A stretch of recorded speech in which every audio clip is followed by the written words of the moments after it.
وہ کہتے ہیں کہ عورت کا ذبیحہ مکروہ ہے، یعنی جس جانور کو عورت ذبح کر دے وہ مکروہ ہو جاتا ہے، اس کا کھانا درست نہیں۔ صحابہ اپنی بیٹیوں کو حکم دیا کرتے تھے کہ تم خود ہمت کرو اور اپنے قربانی کے جانور کو خود ذبح کرو۔ جب اس قسم کے واقعات ہمیں احادیث میں ملتے ہیں تو پھر یہ کہنا کہ عورت کا ذبیحہ مکروہ ہو جاتا ہے یہ بہت بڑی غلطی ہے، اور لوگوں کو شکوک و شبہات میں ڈال کر گمراہی کے راستے پہ نہ چلایا جائے۔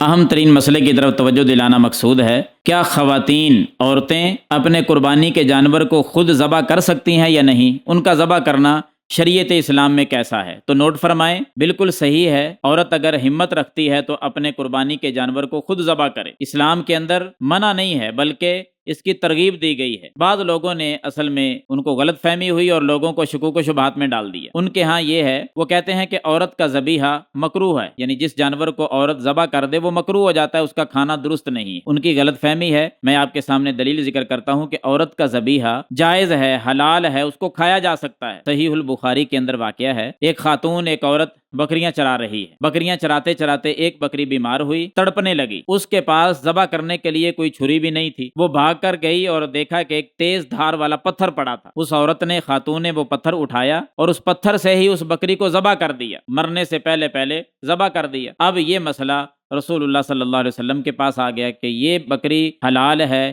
یا حرام ہے، کیونکہ عورت نے ذبح کی ہے۔ نمبر 2، پتھر کے ساتھ ذبح کی ہے اور تیز دھار تھی، وہ گلا کٹ گیا اس کا، اس تیز دھار پتھر کے ساتھ۔ تو نبی صلی اللہ علیہ وسلم سے جب مسئلہ پوچھا گیا تو محبوب کائنات صلی اللہ علیہ وسلم نے فرمایا کہ اس بکری کا کھانا حلال ہے، بے شک عورت نے ذبح کیا ہے، خون بہا دیا ہے، حلال ہے، اسے کھایا جائے گا۔ بلکہ صحابہ کرام میں سے تو ایسے واقعات بھی ملتے ہیں احادیث کی کتابوں میں کہ صحابہ اپنی بیٹیوں کو حکم دیا کرتے تھے کہ تم خود ہمت کرو اور اپنے قربانی کے جانور کو خود ذبح کرو۔ جب اس قسم کے واقعات ہمیں احادیث ملتے ہیں، عورت کے ذبیحے کے حلال ہونے کا واقعہ صحیح البخاری سے مل رہا ہے، تو پھر یہ کہنا کہ عورت کا ذبیحہ مکروہ ہو جاتا ہے یہ بہت بڑی غلطی ہے، اور لوگوں کو شکوک و شبہات میں ڈال کر گمراہی کے راستے پہ نہ چلایا جائے ان کو، بلکہ عورت ہمت کرے، اپنے قربانی کے جانور کو خود ذبح کرے۔ اگر وہ ہمت نہیں کرتی تو کسی دوسرے سے ذبح کروانا جائز ہے، اس میں کوئی حرج والی بات نہیں ہے۔ اللہ تعالی عمل کی توفیق دے اور سمجھنے کی توفیق۔